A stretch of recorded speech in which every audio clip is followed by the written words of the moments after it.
జయభారత్ అయోధ్యరాజు తోటి భారతీయులందరికీ నమస్కారాలు తెలియజేస్తూ ఇప్పుడు సీతారామకేసరి కాంగ్రెస్ నాయకుడైనటువంటి సీతారామకేసరి గారి గురించి మనం తెలుసుకోవాల్సినటువంటి అవసరం ఉంది.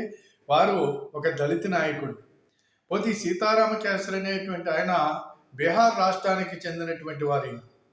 ఈ బీహార్ రాష్ట్రంలో ఈయన ఎప్పుడంటే ఈయన మామూలుగా కాదు, ఈయన స్వతంత్రానికి అంటే ఈయన 1930-42 మధ్యకాలంలో స్వతంత్ర పోరాటంలో పాల్గొన్నారు. ఈయన ఎలా పాల్గొన్నారంటే ఈయన చిన్న వయస్కుడు, 13 సంవత్సరాల వయసులోని స్వతంత్ర పోరాటంలో పాల్గొన్నటువంటి నాయకుడు. ఈయన పాల్గొని ఈయన ఏం చేశారంటే అక్కడ ఉన్నట్టు స్వాతంత్రోద్యమంలో పాల్గొన్నటువంటి బిందేశ్వరి దూబే, భగవత్ ఆజాద్, చంద్రశేఖర్ సింగు, సత్యేంద్ర నారాయణ సిన్హా, కేదార్ పాండే, అబ్దుల్ గఫూరు మొదలగు బీహార్ భవిష్యత్తు నిర్దేశించేటువంటి నాయకులు అనేక మంది ఈ స్వతంత్ర పోరాటంలో పాల్గొన్నటువంటి వారిలో అతి చిన్న వయస్కుడైనటువంటి వాడు సీతారామకేసరి గారు.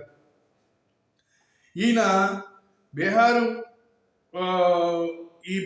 రాష్ట్రంలోని ఈయన ఏం చేశారంటే ఈయన 1973 బీహార్లో కాంగ్రెస్ పార్టీ అధ్యక్షుడిగా కూడా పనిచేశారు ఈయన. అదే రకంగా 1967లో కాంగ్రెస్ పార్టీకి కతియార్ నియోజకవర్గం నుంచి లోక్సభకి ఎన్నికయ్యారు ఈయన. అదే రకంగా 1971 మధ్య 5 పర్యాయాలు ఈయన జూలై ఏప్రిల్ మధ్య 5 పర్యాయాలు రాజ్యసభ సభ్యుడిగా కూడా ఈయన ఎన్నికవడం జరిగింది. 1970, 71, 74, 1980, 1988, 1994 వరకు ఈయన రాజ్యసభ సభ్యుడిగా కూడా కొనసాగారు. ఇందిరాగాంధీ, రాజీవ్ గాంధీ, పివి నరసింహారావులు భారతదేశ ప్రధానమంత్రిగా పనిచేసిన సమయంలో అతను కేంద్ర మంత్రిగా కూడా పనిచేశాడు. ఈయన గమనించండి ఒకసారి, అంటే ఎంత సీనియర్ నాయకుడు ఒకసారి ఆలోచించండి. అదే రకంగా ఈయన కాంగ్రెస్ పార్టీ ఒక దశాబ్దం పాటు కాంగ్రెస్ పార్టీలో కోశాధికారిగా ఆల్ ఇండియా కోశాధికారిగా కూడా పనిచేశాడు. ఆయన 1997 జనవరి 3న భారతీయ జాతీయ కాంగ్రెస్ అధ్యక్షుడిగా ఈయన ఏకగ్రీవంగా ఎన్నికయ్యారు. మిత్రులారా ఆలోచించండి, కాంగ్రెస్ పార్టీ అధ్యక్షుడిగా సీతారామకేసరి గారు ఎన్నికవటం జరిగింది. 1983 భారతీయ కార్యాలయం నుండి తర్వాత ఈయన ఈ రకంగా నాయకుడు కావటం. పివి నరసింహారావు గారు అంతకుముందు పార్టీ అధ్యక్షుడిగా ఉంటే ఆయన తప్పుకున్న తర్వాత 1997లో ఈయన మళ్ళా 98 వరకు, అంటే 1 సంవత్సరం పాటు మాత్రమే ఆల్ ఇండియా కాంగ్రెస్ పార్టీ ప్రెసిడెంట్గా ఉన్నారు ఈయన. ఆ తర్వాత జరిగినటువంటి సంఘటనలు ఒకసారి మనం పరిశీలించినట్లయితే భారతీయ జాతీయ కాంగ్రెస్ అధ్యక్షుడు 1996 ఈయన ఆ తర్వాత ఈయన మామూలుగా ఏం చేశారంటే కాంగ్రెస్ పివి నరసింహారావు గారు అధ్యక్షుడు పదవి తొలగిన తర్వాత ఈయనేమో అధ్యక్షుడు అయ్యాడు. తర్వాత ఏమో కేసరి గారు ఏం చేశారంటే చాలా క్రిటికల్ పరిస్థితుల్లో 1996లో యునైటెడ్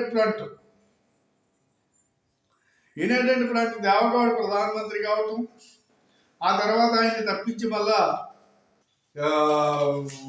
ఐకే గుజరాలు, ఆయన తర్వాత మళ్ళా చంద్రశేఖర్ గారు, వీళ్ళందరూ కూడా వరుస ముఖ్యమంత్రులు చేసిన సంఘటన మనందరికీ తెలిసినటువంటి విషయం. దానికి ఆ రోజున కాంగ్రెస్ పార్టీ సపోర్ట్ చేయటం జరిగింది. అయితే ఈయన 1997 ఏప్రిల్ ఇలాగ జరిగింది. తర్వాత సోనియా గాంధీ ఏం చేసింది అంటే ఈయన రాజీవ్ గాంధీ చచ్చిపోయిన తర్వాత కొన్నాళ్ళ పాటు ఈమెను పక్కన పెట్టారు. ఈ సోనియా గాంధీ తాతాలాడిపోతూ ఉంది ఈ దేశానికి ప్రధానమంత్రి అయిపోవాలని. కానీ భర్త చచ్చిపోయినప్పుడు కనుక నిజంకి మామూలుగా రాజీవ్ గాంధీ ఒకవేళ పదవిలో ఉండి చచ్చిపోతే కనుక పదవిలో ఉండి నిజంగా ప్రధానమంత్రి పదవిలో ఉండి చచ్చిపోతే కనుక ఈవిడి గారు పేటెక్కేటని చూసినాం. ఆ రోజున ఎక్కేసిన కూడా, కానీ అది జరగలేదు. ఆయన మామూలుగా వారు ప్రధానమంత్రిగా కాకుండా ఆయన మామూలుగా ఎన్నికల ప్రచారంలో వారిని హత్య చేయబడ్డారు. ఇది చాలా మన దురదృష్టకరమైనటువంటి సంఘటన అది. అయితే సోనియా గాంధీ పార్టీ ఏమైనా సరే నేను ప్రధానమంత్రి అయిపోవాలని చెప్పేసి ఈవిడ ఏమని ప్లాన్ చేశారంటే 1997, 98 తర్వాత ఈవిడ కాంగ్రెస్ పార్టీ పగ్గాలు తీసుకోవాలని ఒక నిర్ణయం తీసుకుంది. ఈ తీసుకున్న తర్వాత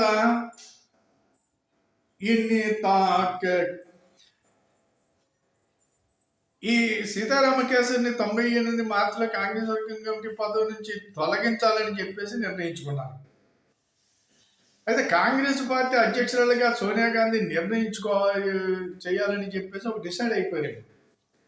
డిసైడ్ అయిపోయిన తర్వాత వీనికి అక్కడ జరిగినటువంటి అవమానం ఎంతంటే, ఎలాంటి ఆయన్ని తోటి చర్చలు జరపకుండా, ఏ రకంగా కూడా ఆయన్ని కూడా సంప్రదించి వ్యవహారం చేయకుండా బలవంతంగా సీతారామకేసరి గారిని అక్కడ బాత్రూంలో పెట్టారని కొంతమంది అంటారు, గదిలో పెట్టారని కొంతమంది అంటారు, తాళం వేసేసారు బయటకు రాకుండా. ఏదైతే ఢిల్లీలో ఉన్నటువంటి పార్టీ ఆఫీస్ ఏదైతే ఉంటుందో ఆ ఆఫీస్లో ఈయన్ని బయటికి రానివ్వకుండా ఈ లోపల పెట్టి తాళం వేశారు, బాత్రూంలో కూడా పెట్టి తాళం వేశారు అనేది కూడా కొంత ఇనుకుడు ఉంది. మరి ఏం చేసి పెట్టారో, ఎలా చేసి పెట్టారో, ఈ పెద్ద ఆయన్ని తీసుకెళ్లి లోపల పెట్టి తాళం వేసేసి బయట సోనియా గాంధీని అధ్యక్షురాలను చేయటం జరిగింది.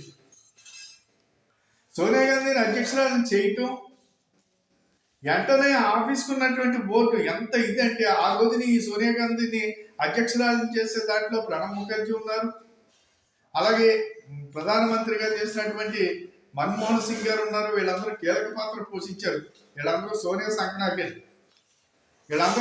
సంకనాకి సీతారామకేసరి అనేటువంటి ఒక దళిత నాయకుడిని 13 సంవత్సరాల వయసు కానించి స్వతంత్ర ఉద్యమంలో పాల్గొని కాంగ్రెస్ సేవలు అందించి 5-6 సార్లు ఈయన 4-5 సార్లు ఈయన మామూలుగా ఎంపీగా కొనసాగినటువంటి వ్యక్తి, రాజ్యసభ సభ్యుడిగా ప్రజలు ఎన్నిక ఎంపీగా ఈయన కొనసాగినటువంటి బీహార్ నుంచి. అటువంటి వ్యక్తిని దారుణంగా వీళ్ళు లోపల గదిలో పెట్టి తలుపేసి వీళ్ళు బయట సోనియా గాంధీని ఆల్ ఇండియా ప్రెసిడెంట్ చేయడం జరిగింది. ఇది కాంగ్రెస్ పార్టీ దళితులకు ఇచ్చినటువంటి గౌరవం. ఎందుకు చెప్పవలసి వస్తుందంటే, రాహుల్ గాంధీ అనేవాడు అమెరికా పోయి అటు పిచ్చి కూతురు కూస్తున్నాడు, పిచ్చెక్కినలా మాట్లాడుతున్నాడు. ఇప్పుడు ఎందుకు మీకు చెప్పబోయేదంటే, రాహుల్ గాంధీ మాట్లాడిన తీరిని అక్కడ ఉన్నటువంటి నాయకులు తప్పుపట్టారు. మీరు కావాలంటే చూడండి, టీవీలో కూడా మామూలు వార్తల్లో వచ్చింది, యూట్యూబ్లో కూడా వైరల్ అవుతుంది. ఏమని చెప్పిందంటే, అసలు ఈడే నాయకుడు, అసలు ఇటువంటి వాడికి భారతీయులు ఏ రకంగా ఓట్లు వేస్తున్నారు, భారతదేశం అంటే ఏంటో మాకు తెలిసి వచ్చి ఇలాంటి మాటలు మాట్లాడుతుంటే, అంతేకాని ఈడికి ఓట్లు వేసేటువంటి వాళ్ళకి అలా బుద్ధి ఉందా లేదా అని చెప్పేసి మామూలుగా ఆవిడ మాట్లాడింది ఒక నాయకురాలు. అదే రకంగా ట్రంప్ గారు కూడా మాట్లాడుతున్నాడు. అసలు నీకు ఓట్లు వేసింది ఎవరు రాదు, కానీ కాంగ్రెస్ పార్టీకి ఓట్లు వేసిన వాళ్ళు ఎవరండి? అందుకని ఈ రకమైనటువంటి దారుణంగా బయటికి వెళ్ళి ఇతను మాట్లాడే తీరి పద్ధతి ఇవన్నీ చూసినట్లయితే చాలా చాండాలంగా వ్యవహరిస్తున్నాడు. పిచ్చి పట్టిందేమో అనేటువంటి డౌట్ అయితే ఉంది. ఇతను మామూలుగా ఈ రాహుల్ గాంధీ అనేవాడిని ఖచ్చితంగా ఈ భారతదేశం నుంచి వెటలి పంపేదాకా ప్రజలు ఖచ్చితంగా మామూలుగా ప్రజలందరూ కూడా రివర్స్ అవ్వాలని చెప్పేసి నేను కోరుకుంటున్నాను. భారతీయులము మేము భారతదేశ గౌరవాన్ని కాపాడుకోవాలనేటువంటి విజ్ఞత కనుక మనలో ఉంటే ఈ దరిద్రుడిని అసలు ఇక్కడ ఉండకూడదు, ఈయన కానీ ఈయన అమ్మని కానీ. మరి ఈయన దళితుల గురించి మాట్లాడాడు. అక్కడికి వెళ్ళి దళితులకు ఒక ఉన్నతమైన స్థానం కల్పించినటువంటిది బీజేపీ గవర్నమెంట్లో. డాక్టర్ అంబేద్కర్ ఎంతో గొప్పవాడని చెప్పే వీళ్ళు అంబేద్కర్కి ఏ రకంగానే కూడా అంబేద్కర్ని కూడా అప్పుడు పోటీ చేస్తే పనిగట్టుకుని ఓడించారు. అదే అంబేద్కర్కి వీళ్ళు భారతరత్న ఇవ్వలేదు, భారతీయ జనతా పార్టీ భారతరత్న ఇచ్చింది. ఇవన్నీ తెలుసుకోవాల్సినటువంటి అవసరం ఉంది, ప్రజలు గమనించవలసినటువంటి.